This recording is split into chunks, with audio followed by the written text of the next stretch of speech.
can't even to begin to understand like how much this city loves Josh Allen.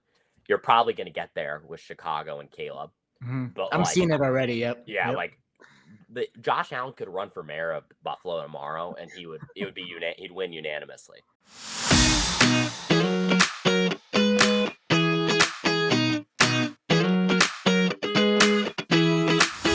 Welcome into another week of Cousins Conversations. Joining me this week, the new voice of the Clinton LumberKings, Liam Sample, on this Thanksgiving week. Liam, how are you doing?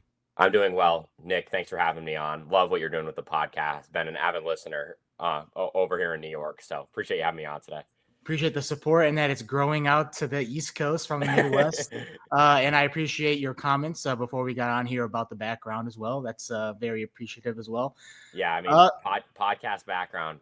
I wasn't on here when I said this. Might be top 5 I've ever seen. I'm not gonna lie. Hey, let's clip that right now. Put that one on the socials. Yeah. Anyway, big news for you. This was in the last couple weeks or so. Moving over to the Clinton LumberKings, becoming the new voice and media relations person there. Just tell me how that process went and how you got to that position.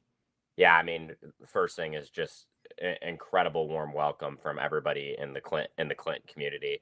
I felt so much support from day one from all those people. But I mean, their former announcer Andres, he moved out to Australia, took a baseball job out there. So I kind of knew there was going to be shifting parts, and I just reached out, and it went down pretty smooth. Their general manager Nate, he is top class. Everything went over really nicely, and then kind of transitioned over there. So very happy to be with Clinton. Oh, the people in Clinton are great. That's the fan base. You can just like tell, they're into the game. They know all the players. It's a fun atmosphere. And yeah, Andres, great guy as well. He was on the very first episode of this. Got things going. So that's exciting.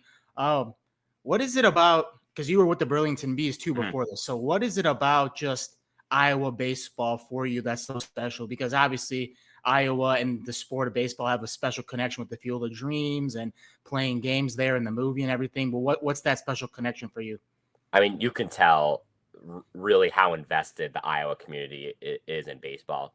I mean, let's start from the bottom really with college baseball. Like where I'm from, JUCO baseball isn't really as prominent as the thing. And seeing just how big JUCO baseball is out there and how invested communities are just in the teams alone. Like I know in Burlington where I was, their connection to SEC is incredible. And it kind of starts there and just grows. I mean, there's a lot of history. As you know, you mentioned the Field of Dreams. I mean, Clinton and Burlington, former affiliated teams. I mean, you still have teams that are affiliated throughout the state of Iowa. So I just think that like that professional, college, basically at every level, the communities come out and support their teams. And I have a lot of respect for that. And I don't know, I'm curious how it is where you're from, but like in New York, we don't play baseball in the summer. I think it's so unique they play high school baseball in the summer. I think it furthers that connection. In summer, you have a lot more time off. So people are more willing to come out to games. And yeah, some of the high school games I've been to out in Iowa are some of the best environments I've been to. But I mean, you talk about Clinton specifically and that Clinton environment. I mean, you were there for the playoffs. It is second to none. I mean, that's a bigger stadium, former affiliated team, and they fill it out, I feel like, almost nightly. So I'm excited to be a part of that. But you're absolutely right. Iowa and baseball, there's something about it that really is just special. I think Iowa is the only state in the entire 50 states that plays their high school baseball and softball in the summers. That was a new thing for me. I mean, in Illinois, where I'm from in Chicago area, we had Legion baseball, which was like this league in the summer, but it was all the high school teams. And they would come together, but it's not as big as high school ball in Iowa. So that was new when I first moved here. But it is cool. I mean, it gives you something to cover in the summer, and everybody's out at the games and making a night of it, and it's fun to watch. What about Clinton just having experienced that environment, going there for road games the past 2 years working for Burlington that you're really most excited about? So if there's people from Clinton who are listening to this, I don't know if you've experienced it. I feel like you have. July 4th in Clinton is unbelievable. I remember my first time going there. It was 2 seasons ago now. I was just blown away because when you drive into, Nelson Court Field, there's the fields over the right field fence. Mm-hmm. And it's like a party out there. It's like a tailgate. It's awesome. There was like 1,000, like my first year there 2 years ago, there was like 1,000 people out there. And it was 4 hours before the game started. So I felt like I had an immediate connection to that right away. I was like, wow, this is really, really cool. And something I really remember for my first summer in Burlington. And then just going there last summer and sort of being able to take it in a little more. And then, of course, playing a playoff game there really pushed it over the edge as one of the best environments I've ever been to. It's just crazy. I'm sure I know, you've been there. It's crazy how connected that community is with Clinton. And I'm so grateful to be a part of that. I can't wait to see what it's like firsthand. With your experience in Burlington, what do you think you can just take the most that you've learned from that job the last 2 summers and take it into this one? That's a great question. Summer baseball is a grind, and it doesn't matter. You could be a concession worker, and summer baseball is a grind. You're playing day in, day out. Over 30 home games. I think you're playing 60 games in 70 odd days. So you really got to be ready to tighten your shoes and get to work. So I think that's the thing I learned the most from Burlington. I mean, they do such a good job as an organization. The Bees met some great people out there in Burlington, and they kind of taught me that you've got to be really ready to come to work every day. And when it comes time for game time, even if everything isn't ready or everything isn't as prepared as you like, you just got to be ready to put on the show. So that's something I really learned. I mean, a lot of my experience comes in hockey, which is a sport that's played 2 to 3 times a week, and baseball having that grind of 5, 6 games every single week for 10 weeks. It really makes you grow up, and it's just a good experience to learn from. It's something that's sort of addicting, and I'm sure you know that too. For sure. And the other more unique thing about your role as well, and it works for minor league baseball as well, is the play-by-play commentator is also the media relations person. Mm-hmm. So you're dealing with the players, you're dealing with the local media. How do you build that relationship with the players and the media like you have with me, just over time, and making that a strong relationship so everything works smoothly? I think you have to handle it differently. I'm curious how you want to answer this question too, because you get it too. You have to handle it differently based on each group. Like, I'm 21 years old, so the players have always felt like I've been able to make a connection with, just because they're my age, similar interests, kind of similar, like I said, similar demographics. So it's nice making those connections with the players, kind of being similar to that age group. But you have to handle it group by group. With media, like with you, when I met you this summer, you just try to be as outgoing as possible. Let them know that if you have any questions, you're kind of there for you. And I don't know, I love meeting media people because I have so much respect for them just from working in that position myself. Like my local sports reporters, I love those guys. So like seeing you at games and stuff like that, I thought was pretty exciting. So just with any media, just try to be as kind and outreach as much as you can. I totally agree. I mean, what you were good at was just you were overly communicating, Yeah. which is great. Like, if you can get on the same page with somebody, that gets respect from me on my level, and just kind of like also going on the fly, because that one game that I did come out to Burlington for, they were just sitting there waiting the whole game, trying to figure out, are we going to continue? Yeah. And then on the fly, I thought of something, and then you were like, yeah, let's do that, and then you got me somebody right away to talk to. So that's always appreciative. Yeah, that's a great mention by you. And I don't know, like media, it's so versatile. And you brought up that story of when you came to Burlington, and I loved when you came to Burlington, even though you may have not got the story anticipated with us having a rain out that day. But it was meant to be kind of a do or die regular season game with both teams' playoff hopes on the line. And you made a story about it out of it, and that was awesome. And that's the best part about it. Any coverage is good coverage, and I think you know that as well as I do. So especially when you're working for a team, anytime you can get any sort of coverage, I'm all there for that. And I was so happy you came that day. It was so much fun. Oh, it was definitely a blast for sure. Yeah. The concessions were great as well. Yeah, Shout shout out out to the Burlington. concessions. Yeah. Yeah. Yep. Yeah, and you mentioned your hockey background. So Yeah. how did you kind of figure out baseball? Did you watch it a ton? Have you called it before? What was your feelings with calling baseball before you started with the Bees and now the LumberKings? Yeah, I mean, and unfortunately, I kind of have to give you my whole life story. So I'll start from the top. I mean, I grew up in Plattsburgh, New York. It's on the border of Quebec and Vermont. So like I grew up watching a lot of hockey, which I mean, I feel like you could have guessed that pretty quickly from that location alone. Yep. And hockey season's over and it rolls right into baseball. And like my dad is one of the biggest baseball fans I've ever met. And this guy, we listened to Yankees games, John Sterling on the radio all throughout my childhood. So I've always had an interest in baseball, and sort of my connection to broadcasting began with baseball. I mean, like those watching games on Yes or listening to games on the radio, that was super influential for me as a child and sort of sparked my interest in broadcasting from a young age. So it's such a shallow way to answer this, but wanted some sort of extra experience. And I was just kind of looking online. I saw the Bees were hiring. I mean, I'd heard of the Burlington Bees before. Originally, I thought it may have been Burlington, Vermont. Boy, I was wrong. And just kind of applied and was able to get a broadcast internship there, and that turned into the position last summer. So I would say that it was a combination of both wanting more experience and a prior interest in baseball. And yeah, these last few summers have really made me fall in love with baseball a lot more. And when I come home at the end of the summer, because the Prospect League season ends in August, I'm dying to watch MLB baseball. And I must have watched. I probably had a streak of like 25 consecutive Yankees games watched when I came home from Iowa this summer. It really does a lot for you as a person. So yeah, baseball's a great sport. It's so unique, and yeah, it's a lot of fun to cover. There's a lot of Burlingtons out there, surprisingly. I didn't know about that. I didn't know there was a Burlington, Iowa till I got here. So did you know there was a Burlington, Ontario? When I was at Plattsburgh, we had a lot of hockey players from Burlington, Ontario. It's kind of in the midst of the province. So yeah, it's such a common town name. But yeah, Burlington, Vermont's the one I'm most familiar with. I know, talking to Andres, he had a host family when he was in Clinton. What was that experience for you staying in Burlington in the summers? Did you have a host family? How did that all work out? Oh God, that's a great question. So my first summer, we lived in dorms. So Southeastern Community College, you heard me talk about it before, SEC. It's like 10 minutes from Community Field. That's where the college plays their baseball, is at Community Field. So as an intern, I stayed in the dorms, and it was awesome. They do a great job putting it up. It's a really cool campus. Like I said, like community colleges around, well, at least where I grew up, are not nearly as big as the ones in the Midwest. So like seeing a community college, Southeastern, be as big as the college I attend was really cool for me. It was such a good campus. It was so fun to be around.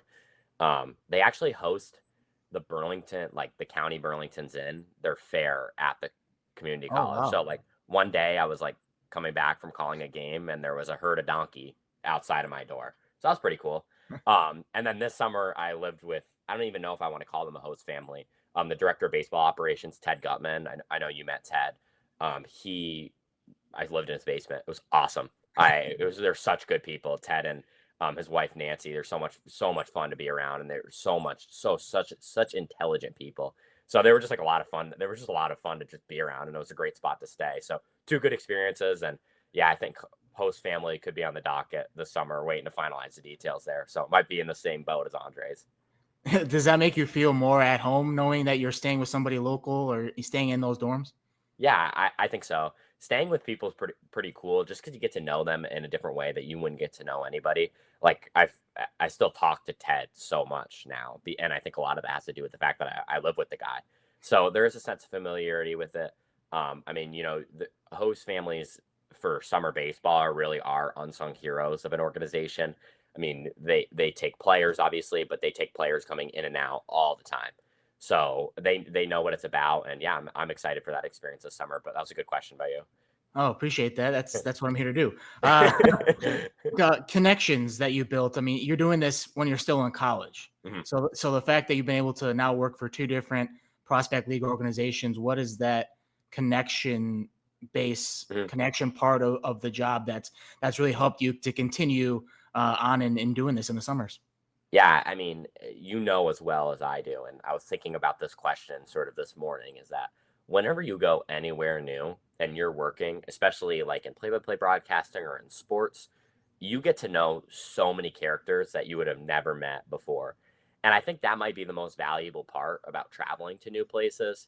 And I'm sure you have just some phenomenal stories about going to places and covering things, because I know I do too. Like you meet some just incredible people along the way. And like in Burlington, I've met so many people that I talk to every day. I mean, I don't know if you remember Cooper Schulte. He was our shortstop this Oh summer. yeah. Goes to Iowa. Like I talk to him almost every day, just about this or that, or how the season's going. Their fall ball season just wrapped up a couple weeks ago. So that kind of stuff, and you just meet so many people you never would have met, and it's so valuable. And I mean, the reason why I got the Clinton job was connections from the Burlington job. I mean, we played Clinton all the time. They're our rival. And I knew Nate, their GM, and when the season was done, I reached out to Nate, and he brought me in, really welcomed me in, and I was very grateful for that. But that's what it's all about, is going to new spots and making connections. And I'm in a sport management graduate school program at Cortland, and they talk about that all the time.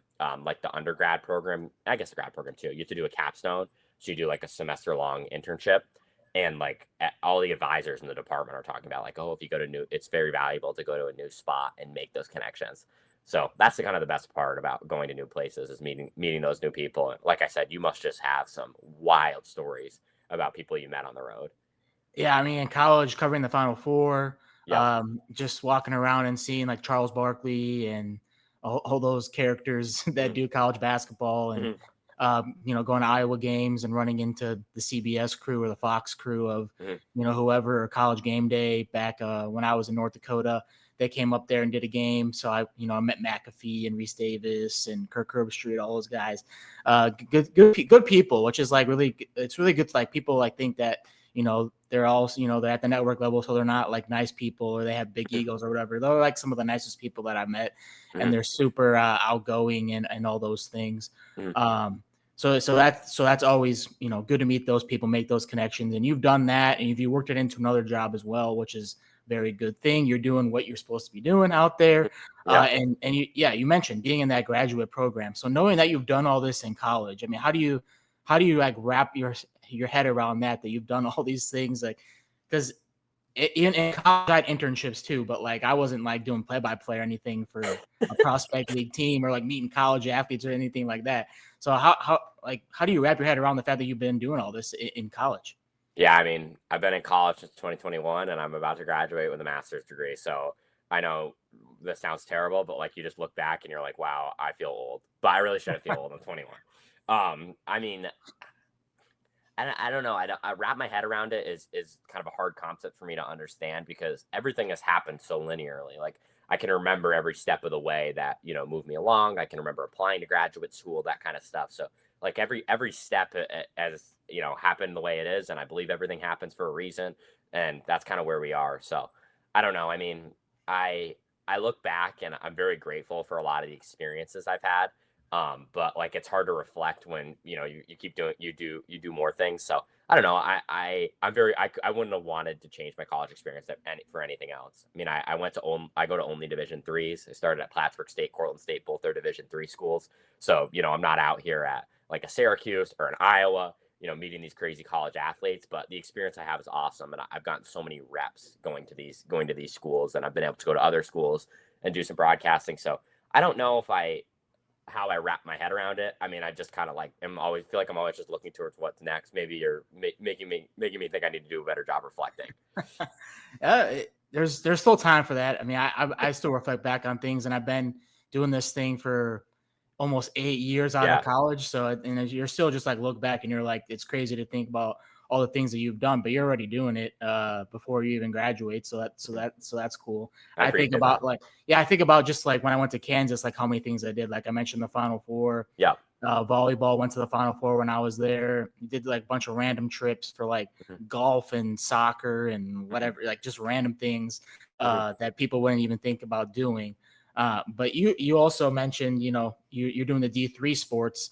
I had another friend who I had an internship with last week on. He does D3 sports in Pennsylvania. What Yep. what what pride do you take in the D3 level? Because the D3 level, he was saying it's like the most pure sport or athlete level because Hmm. of and there's the NIL in Division One, Hmm. so it's like the most pure sport experience. What do you enjoy most about calling the D3 sports? Oh, I wish I could have.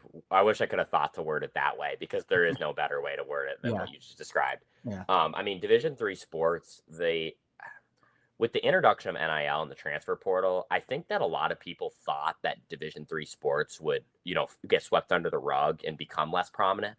But I almost think they're more of an important spot than they've ever been now. And the reason I say that is, Division one, there's going to be roster limits, and roster spots are getting more and more tight. And there's more of a reason to kind of prioritize a Division three program, in my opinion, because it provides, like you said, almost a good experience for student athletes. And I love that about Division three sports. It's a very good midway between playing the sport that you love and being able to get a good degree.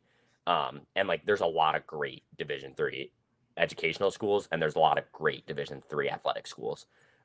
And now going to Cortland, I mean, like Cortland won the national championship for football 2 years ago. They went to the Sweet 16 in men's soccer. Like they're pretty competitive.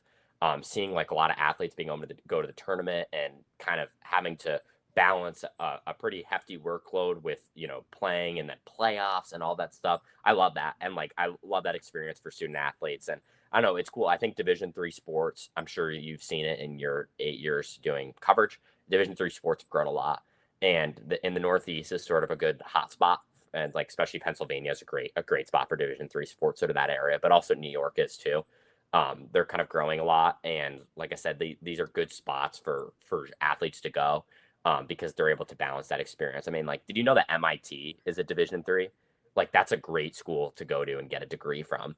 And like, you could play athletics there, and they're also insane at athletics. Like, I did a women's soccer game for them last year, and they're just crazy. So like that, I don't know. I think that's so cool and so unique. Something only that Division III sports has. For sure, and that's also a D1 for hockey. So I know that Yes. because Yes. from my North Dakota background covering hockey up there, just when you get to the tournaments, you see all these schools like Union in New York, who very small school but Division I for hockey. Yeah. And it's cool to see those smaller schools kind of on that stage, Mm-hmm. Performing just as good as the other Division I schools for all the levels. Mm-hmm. And speaking of hockey, you mentioned that's kind of what you grew up in. Mm-hmm. So what is it about that hockey for you that you enjoy so much? Because my sister, she actually played Division I hockey at Holy Cross. She played a Holy Cross. Yeah, in Holy Cross. So yeah, she was in the ECHC Yeah. conference. A lot of good hockey there as well. So what is it about hockey that you just love? And because there's nothing better in watching live sports other than maybe going to a Clinton LumberKings game, but Yeah, of course.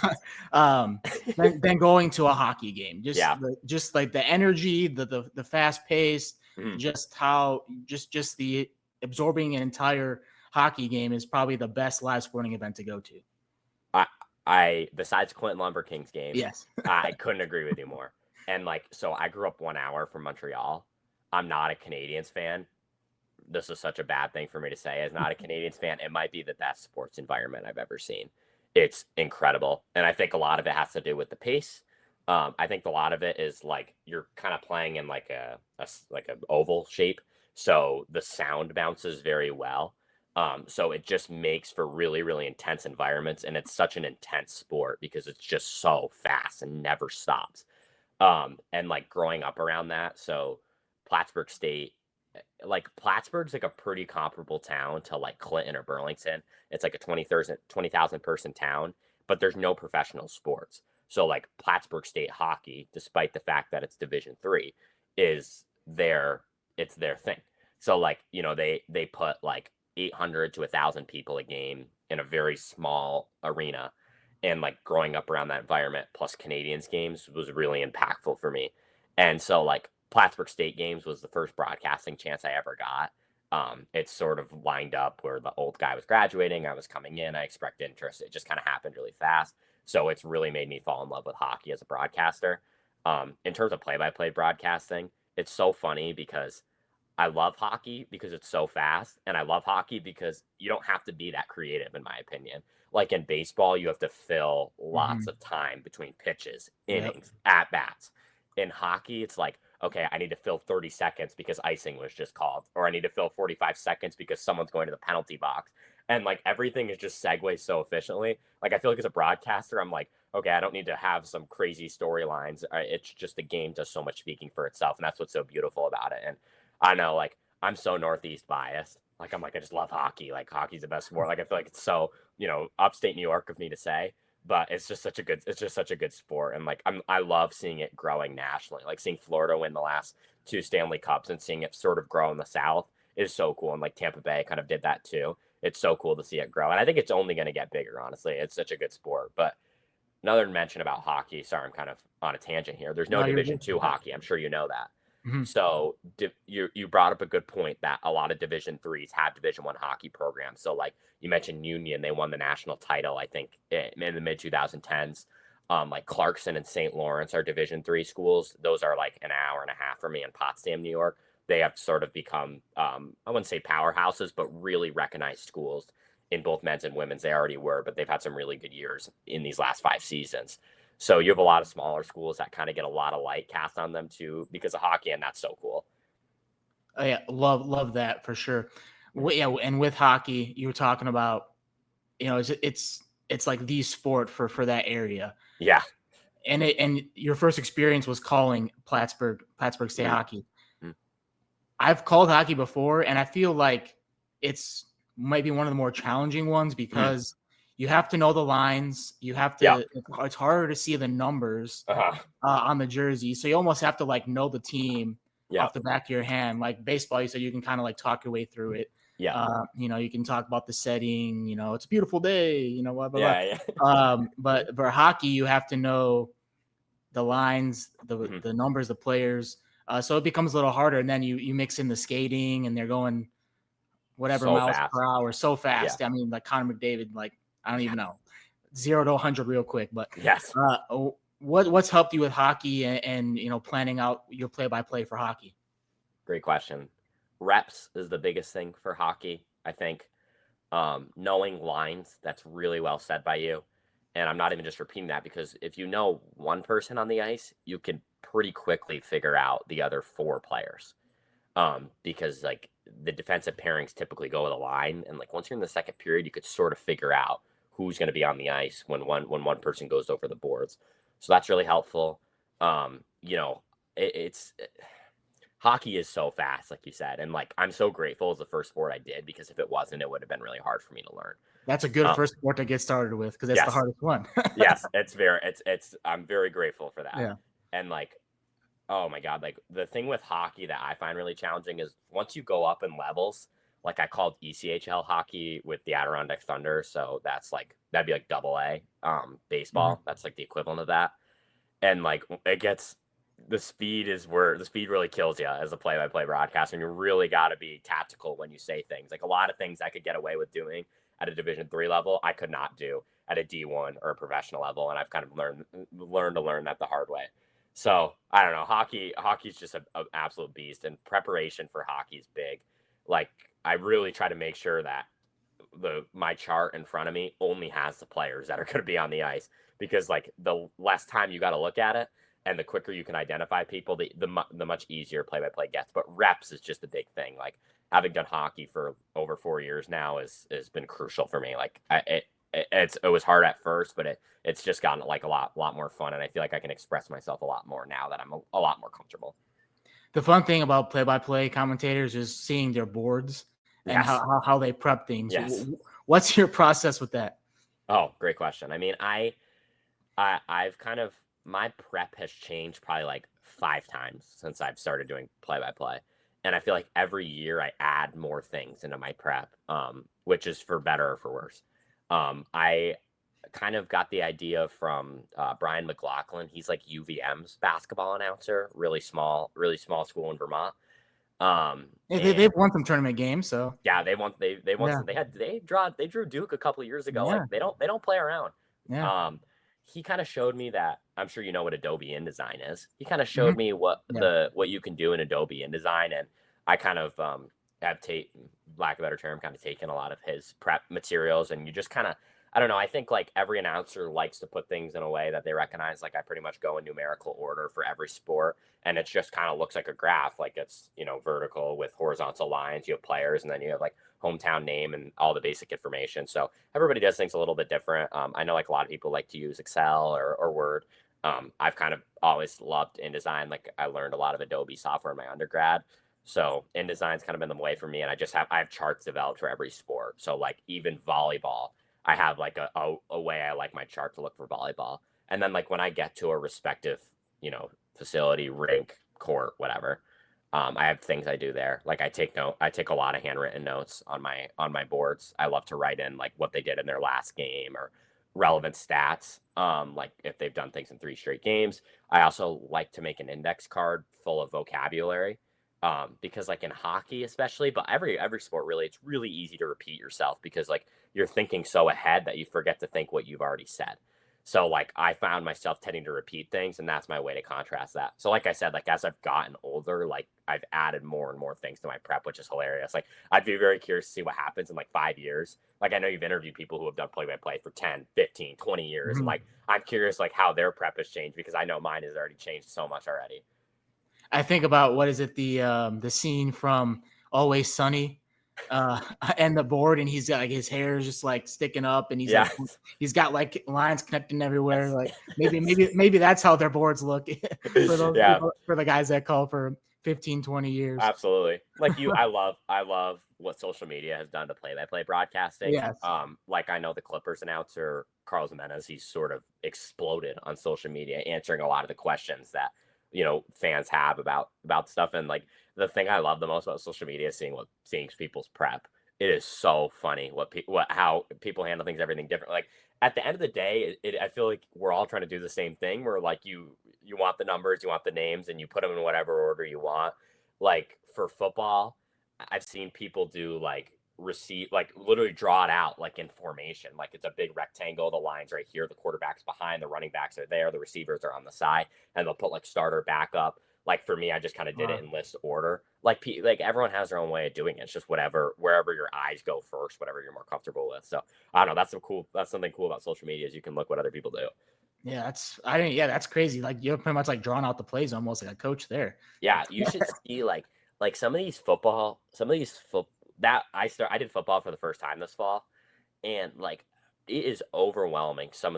That was the most overwhelming part for this. It's like, how am I going to prep for these games? And like, And there's so many players too. It's oh my crazy. Yeah. goodness, there's so many players, and Yeah. even at the Division 3 level, there is so many stats. I love it. Like it's like the perfect game for a stat nerd. And like sports information people just do such a good job at publishing. Like they all Mhm. make game notes and they publish just so many unbelievable statistics about things. Like I saw one that was ridiculous. It was like Cortland was top 9 in the country in like sacks per game, or like just stuff like that. Like there's just Yeah. some unreal stats out there about football. And that's something that's unique to that sport. Oh, yeah, always look for those things for any broadcasters listening to this, because that makes you sound better as a person. Yes. And shout out to the SIDs as well for making us sound smart, Yes. as well. Um, I wonder. I'm gonna ask you this. I'm gonna flip this podcast on its Oh, head. you're good. Yeah. Do you like it? I've loved my SIDs. Like everywhere I've went, I've interacted with just some fantastic SIDs. Do you take stuff from SIDs too? Like I'm sure you take Mhm. pronunciations, but like, do you take stats and little tidbits they give you? For sure. Yeah. I mean, I'm not always. I mean, unless I'm watching the game on TV. If I'm at the game, Yep. sometimes you're like shooting the game and you're trying to like focus on that, and you're not really knowing what the stats are. If that's so and so's second touchdown or third touchdown of Yep. the season, or they've made 10 threes, Yeah. things like that. So that's when, like, if I go to the post game press conference and they have all the stats ready Yeah. for, like, for football, it's like first quarter stats, second quarter, Yeah. third quarter. So you can like look back at the quarters, and then in basketball they got the halves, or if it's women's they have the quarters as well. So it's super helpful, and like the fact that they're like printing these things out and they can do it in real time, Unreal. unreal, yeah, unreal. So And then also just like working with them, it's kind of similar to the media relations. Like that's also the part of their job too. So like you're coordinating with them to get interviews with these athletes, or also asking them a question, mhm, or and they always have the answer like right mhm, away. So they're just like, so their information, their minds are probably filled with a million different things. mhm, So the fact that and they're always willing to help you too. It's part of their job. So yeah. also, yeah. So don't be afraid. Like if you're trying to like reach out, don't be afraid, because they're your resource Mhm, pretty much. Like mhm. they're your inside information. If I had to account for how many emails I've sent to SID, and I mean, for you, I can't even imagine, but like this is a Yeah. Division 3 broadcaster, it'd be over a million. Like Cortland's SID, his name's Fran. I text this guy all the time about questions. This poor guy having to deal with me all the time. Like I had questions or stuff like that. And I mean, like at Cortland, they would run me and the color commentator, they would run us a stat sheet after every drive, after every scoring Oh drive. yeah, It was that's next level. That's next yeah, it level. was unreal. I'm like, this is a Division 1 Power 5 level experience, and I'm doing this at a Division 3 level, and that's all because like they have such good SID staff, and they they put athletic staffs, like they hold athletic staffs together with just all they do stat wise, and like my best friend's in SID, and it's just I don't know. That's a real tough job. I really have a lot of respect for those guys. 100%. Yeah, there should be an SID appreciation day out there. I I don't know think if there is. I think I don't know what it's like at the D1 level, but at the D3 level, there's like a SID or it's like a meet. I don't know. It's some like sports information centered week where like every D3 school, at least the ones that I've seen, like publishes press releases and like stuff about their SIDs. It's honestly pretty cool. So yeah, hopefully that's a thing at all levels. I'm sure it is. Yeah, for sure. If there is, I'm there. I'm celebrating that. Yeah, I am too. I'm there for rope drop. For sure, for sure. And, you know, we've been talking for a good time about, you know, different roles, play by plays, things like that. And you were telling me that you are a Bills fan, and so this is kind of relevant with the season going on right now. 7-3, Bears 8-3. Josh Allen just got his number retired at Wyoming. Yep. Where are your thoughts on Josh Allen? I mean, he, you know, one week he's putting up like 60 fantasy points. The next week he's throwing 2 interceptions. So yeah, where are your thoughts with Josh Allen? I mean, so like my like I have a lot of family who went to college in Buffalo. Cortland is, you know, it's like 2 hours from Buffalo. I mean, like you can't even begin to understand like how much this city loves Josh Allen. You're probably going to get there with Chicago and Caleb. Mm-hmm. But I'm seeing it already. Yep. Yeah, yep. like Josh Allen could run for mayor of Buffalo tomorrow, and he'd win unanimously. So I mean, like I'll always be so sympathetic to Josh. Like I think this year a lot of things are sort of out of his control. Like the offensive line's a bit banged up. The receivers have been very inconsistent throughout the year. So it's just like it's sometimes it is his fault and sometimes it isn't. Sometimes there's throws I wish he made, but I mean, like this guy's basically put Buffalo back on the map, you know, in the last 10 years. So I've got a lot of love and respect for that guy, even if I haven't met him. And like I said, like what's happened with Buffalo and Josh is going to happen with Caleb in Chicago if things keep going on that trajectory. So get ready to feel the same way. It's like Josh could go out. I'm sure this is going to happen to you. So get ready. Josh could go out tomorrow and throw 5 picks. And like Buffalo fans, like me included, would be like, no, it wasn't his fault. It was the receiver's fault. Like that's what's going to happen with Caleb. Like next year, Caleb's going to go out and have like just a stinker. And you're going to be like, oh my goodness, like it wasn't his fault. Wait, we're already doing that this year because we're like, oh, look at all the receivers dropping those passes. It was right there for him. It was right there. I saw something on Twitter that was like a film breakdown of how not open the Bills receivers were the other day. I'm like, no other quarterback's getting this treatment. I'm all there for it. I'm all there. How would you explain? Because I've seen this with the Hard Knocks now with the Bills and on social media with when Jason Kelce was there for a tailgate. How would you explain the Bills Mafia? So I went to Bills Ravens in the playoffs last year, and I was just in over my head. I mean, the passion and fans like from these fans is just it's literally unbelievable. And I think like I'm not trying to bring it back to Clinton, but like when you have like a team that you've sort of grown up with and like that culture runs so deep, it's like easy to make passionate fans and like it just passes down from generation to generation. And like, you know, the Sabres are just terrible. They've been terrible. So like the Bills is like what Buffalo has. And like, you know, the older generation remembers like the 90s and how dominant the Bills, even though they didn't win a Super Bowl, but like how dominant they were in the 90s. And the younger generation remembers like Josh Allen. So like there's this sort of paradox between younger and older fans. And I think that's why they're so passionate. And like the environment really does add to it. Like I was out there and it was cold. Like by kickoff, it had to have been single-digit degrees Fahrenheit, and like they don't back down. Like they're out there early. That was such a fun day. But like they're out there early, you know, fires, like just like people had TVs on their cars, like just stuff that you can't even believe. They have flags, like it is unreal. I saw like a Bills like smoker. It's just like crazy the things that people come up with. Like there's so much passion, and that's the best part about sports, really. Breaking tables. Breaking tables, yeah. Haven't broke one. Don't even ask. Not that crazy yet. And I watched that interview. I think it was with Kyle Brandt from NFL Network. He's interviewing Josh Allen, and Josh Allen just talking about how he's in recent seasons just seen the Super Bowl parade. He can picture it and being on the bus going around the city. partying about Yeah. a Bills winning a Super Bowl. If that actually happened, how would that look? Because I feel like the way you're explaining just people's Bills fandom, how would that just go? Like, would the city just be like gone, or I, how would that go? I was talking about this with my uncle the other day. I don't know how Buffalo would react. I really don't. Honestly like want to think that they wouldn't even know what to do with themselves. Like everyone, like I'm a Knicks fan, so like watching the Knicks in the playoffs, everyone's like, oh my goodness, the further they go, like New York City is going to be, eviscerated. And like Buffalo, like maybe their reaction would be crazy. It probably will be, but like these people aren't gonna even know how to react. Like I'm not gonna know how to react either if it ever happens. And like that quote from Josh Allen, I know the one you're talking about, where he's like, "Oh, like I can see myself going up the stairs and stuff like that." It's such a good quote, and I don't know, it would be a lot of fun. I would definitely be there for that parade. That's for sure. There's no doubt about that.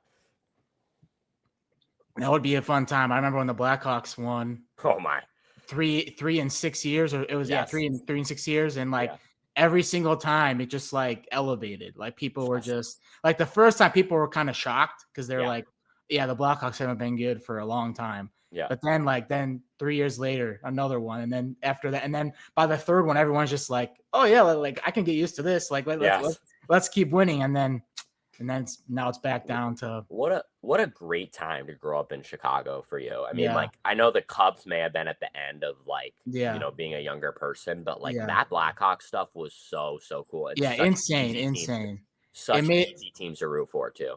And there's a lot of basketball fans in Chicago because even though the Bulls are, what they are, just making the Yeah. plane, and they still Yep. have number one attendance in the league. Yep. And so I mean, there's a lot of hockey fans in Chicago, but it Yep. made like people convert to hockey, like people that didn't Yes. even know about hockey convert to hockey, almost like the Tiger Woods effect. Like people started watching Yep. golf because Tiger Woods was playing golf. Yep. So that was crazy to grow up in, and also you were talking about how like you have that special connection to baseball. That's why I Yep. became a White Sox fan. Because I was 7 years old when they won the World Series in Yep. 2005. So I'm like, I'm sticking with this team. Uh, and it has, and it's backfired a little bit, but we'll Yeah. see how it is going forward. But I know for sure like that was my special connection there. And it's good to see, when your hometown team, wins something, it's a Mhm. special moment. I hope you get that with your Bills. Man, I hope so too. And like, so my old color commentator at Plattsburgh, she grew up in like the outskirts of like she grew up in Illinois, sort of like Mhm. outskirts of Chicago. And like hearing her talk about the Blackhawks, like it really is a special connection. And like when your team wins, it's just such a good feeling. And yeah, like seeing her talk about the Blackhawks and like when they got Bedard, how crazy she was going, that's cool stuff. For sure. Last question before we Yep. sign off here. So you're doing, yeah, like we mentioned, you're doing all this stuff in college. Uh-huh. Where can you see yourself going with this after you're done with school? I try, that's a great question. And unfortunately, on the cusp of graduation from graduate school, it's a question you get asked a lot. I could see my career going in a couple different ways. I think, like, at the end of the day, like, I'll be so grateful if I end up in play by play broadcasting. I could see myself working for a college. I could also see myself maybe working in junior hockey. But any of those avenues are perfect for me. I mean, I just want to, keep getting better as a broadcaster. It's something I'm so passionate about, something I'm so grateful that I'm able to do. And like I'd be willing to go pretty much anywhere to call games, even if it's, Burlington, Iowa, from someone who's from the northeastern tip of New York. So I don't know. I don't know exactly what's going to happen, over the next 6 months. I'm sure I'll have a lot better answer to that question if you gave me to the late spring. But for now, like the goal is, I'm searching out something, and I hope it ends up just being full time play by play. And if it is, I'm going to be so blessed and so grateful. Either way, you will have fans this summer in Clinton, and I know you had fans in Burlington. But for anybody who doesn't know about you or wants to see more of your work, where can they follow you on social media? Oh, thank you. Liam Sample PXP is, I think, my tag on Instagram, TikTok. I think it is on Twitter too. I like to post. I'm sure you've seen. I like to post clips of calls, and Mhm. sometimes I vlog my day or whatnot when I'm feeling fun.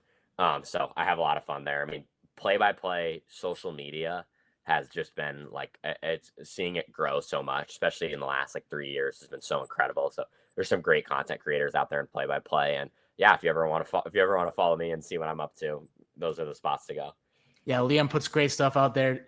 He really takes you into his life, day to day, for sure, for sure. Yeah, absolutely. Liam, appreciate you coming on and spreading your wisdom to people and sharing about your job and what you've done in play by play. Nick, thank you. I mean, this podcast is phenomenal. It's been, I mean, you're in the young stages of it, and seeing it grow already is really cool. I'm so happy to be here. So thanks for the time. That's what it's all about, man. We're all growing in this thing. We're all getting reps, like you Yeah, said. absolutely. So there we go. Thanks for hanging out with me on Cousins Conversations this week. Thank you, Nick. All right. Peace out, guys. If you enjoyed this conversation, don't forget to subscribe and drop a comment. Have a great week, everybody.